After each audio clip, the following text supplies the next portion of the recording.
Listen. This farmer had been growing corn and soybeans for 16 years, living the quiet rural life, tending his land with peaceful routine.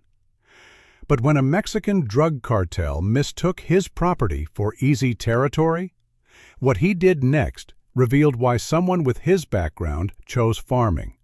It's the perfect cover for someone who once hunted the world's most dangerous targets. Clearwater Farm sat on 200 acres of prime agricultural land in South Texas, 30 miles from the Mexican border.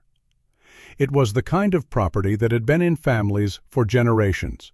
Rolling fields of corn and soybeans, a modest farmhouse, outbuildings that spoke of honest work and self-sufficient living. Robert "Bobby" Hernandez had been working the land for 16 years, sunrise to sunset, following the rhythms of planting and harvest that connected him to something peaceful after a career that had been anything but peaceful.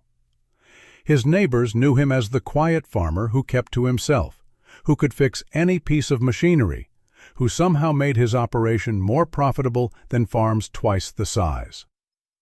Bobby was the kind of landowner who never missed church, who helped neighbors during emergencies, who treated his seasonal workers fairly and paid above market rates.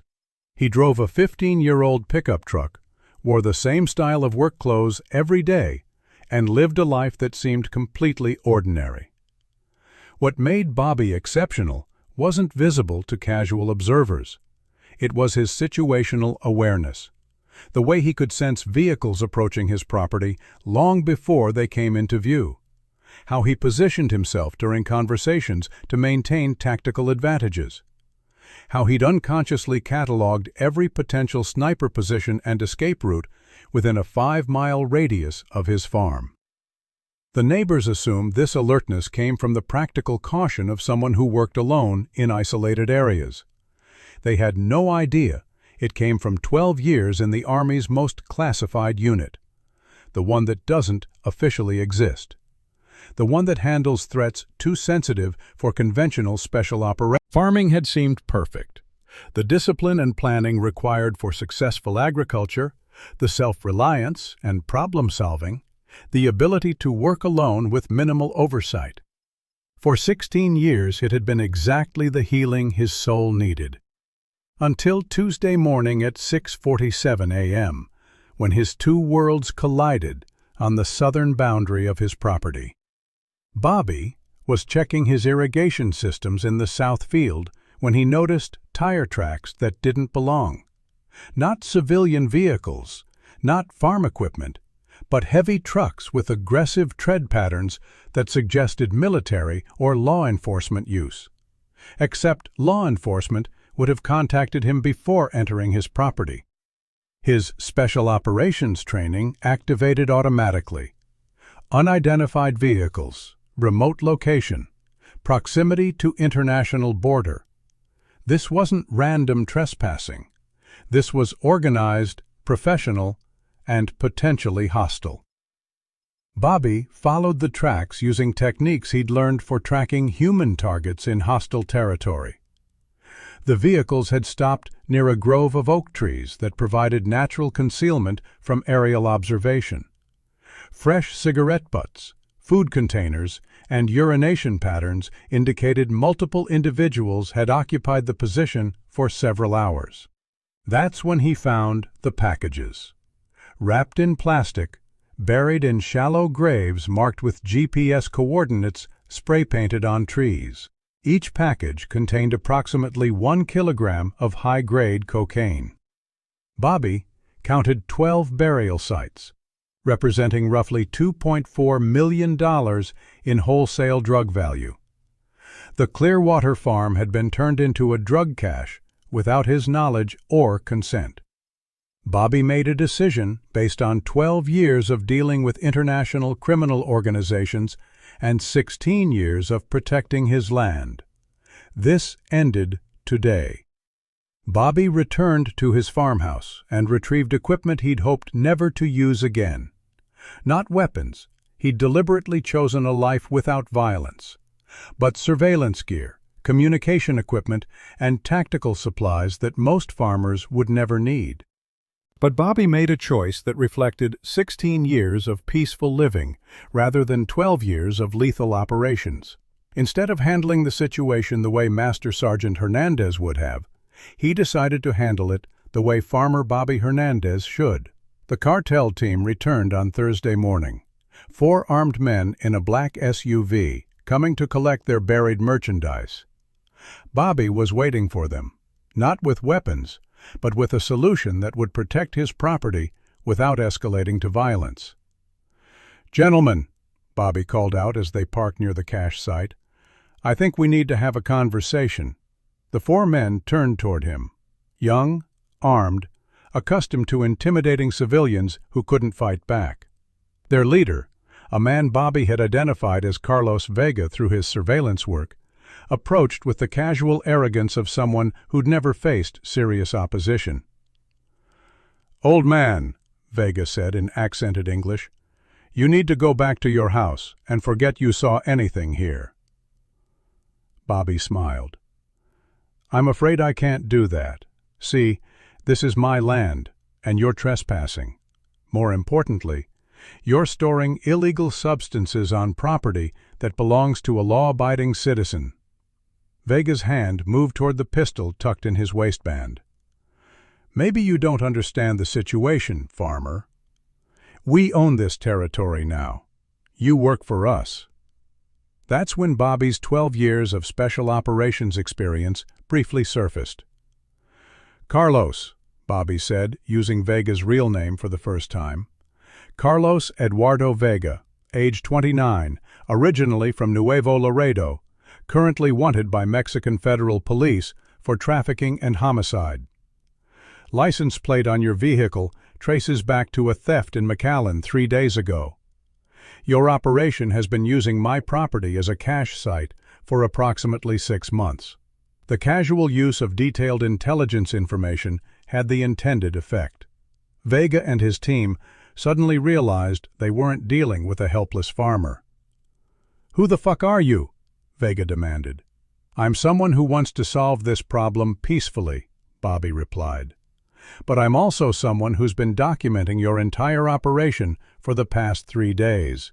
Photographs, vehicle information, personnel identification, GPS coordinates of your cache sites, communication intercepts from your radio traffic." Bobby offered Vega a solution that addressed both of their needs.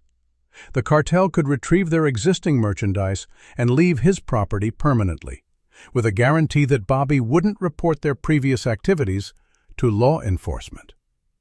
In exchange, Los Hermanos would find a different cache location and never return to Clearwater Farm. "Why would you let us walk away?" Vega asked, suspicious of the offer. "Because I'm a farmer now," Bobby replied. "I create things instead of destroying them. But don't mistake kindness for weakness. If you ever set foot on my land again, if you threaten my neighbors, if you bring violence to this community, then I stop being a farmer and go back to being what I was before." "And what was that?" Bobby's smile was cold and professional. "Someone who made problems like you disappear permanently."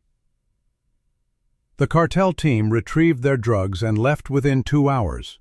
Los Hermanos operations shifted to a location 50 miles east, and the Clearwater Farm never experienced another security incident. The confrontation had been resolved without violence, but it had forced Bobby to confront aspects of his past that he'd been trying to leave behind. For the first time in 16 years, he'd used military intelligence techniques, tactical thinking, and the psychological warfare skills that had made him effective in special operations. Local law enforcement, who investigated after receiving an anonymous tip about cartel activity in the area, found evidence of the drug cache operation, but no perpetrators. Sheriff Maria Santos noted in her report that someone with significant tactical and intelligence capabilities had been involved in documenting and disrupting the criminal enterprise. Bobby, Sheriff Santos said during a courtesy visit to Clearwater Farm. "I don't suppose you know anything about how we got such detailed intelligence on Los Hermanos operations?" Bobby was repairing a tractor in his workshop, using the mechanical skills that had kept him grounded in civilian life. "Sheriff, I spend my days growing crop." Bobby was standing in his cornfield, watching the sunset over land he'd cultivated for 16 years. "Sir, I appreciate the call, but I'm exactly where I need to be." "You sure?" "The work would be domestic, helping with border security issues, cartel interdiction. You could make a real difference." "I am making a difference. I'm feeding people, creating something positive, showing that warriors can choose peace without giving up their ability to protect what matters." Bobby continued farming, but word spread through the rural community about what had happened at Clearwater Farm. Other landowners began consulting with him about security issues, understanding that their neighbor possessed unusual expertise in dealing with criminal threats. 2 years after the cartel confrontation, the entire region had experienced a dramatic decrease in drug trafficking activity. Law enforcement attributed this to improved intelligence sharing and community awareness. But local farmers knew it had more to do with the quiet man who'd shown that peaceful people could still be formidable when necessary.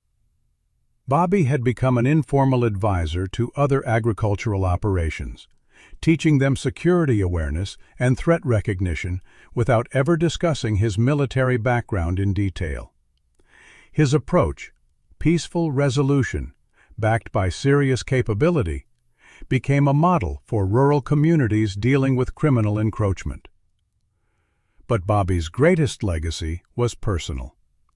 He'd proven that warriors could choose farming without becoming farmers who couldn't warrior when necessary, that skills learned in service of country could be adapted to protection of community, and that sometimes the most effective security comes from people who choose peaceful lives but never forget how to handle violence when it comes to them. So now I gotta ask you guys, have you ever looked at farmers, ranchers, or rural workers and wondered about their backgrounds? About what they might have done before they chose to work the land and live quiet lives? Drop a comment about the hard-working agricultural professionals who keep our country fed and safe. And the next time you see a farmer, remember Bobby Hernandez. Remember that some of the most dangerous people in the world are also the most peaceful, until peace is no longer an option. Because sometimes, the most important battles are won without firing a shot, by people who understand that the greatest victory is creating life while remaining capable of defending it. That's what real operators do. They find ways to build instead of destroy, but never forget how to destroy what threatens what they've built.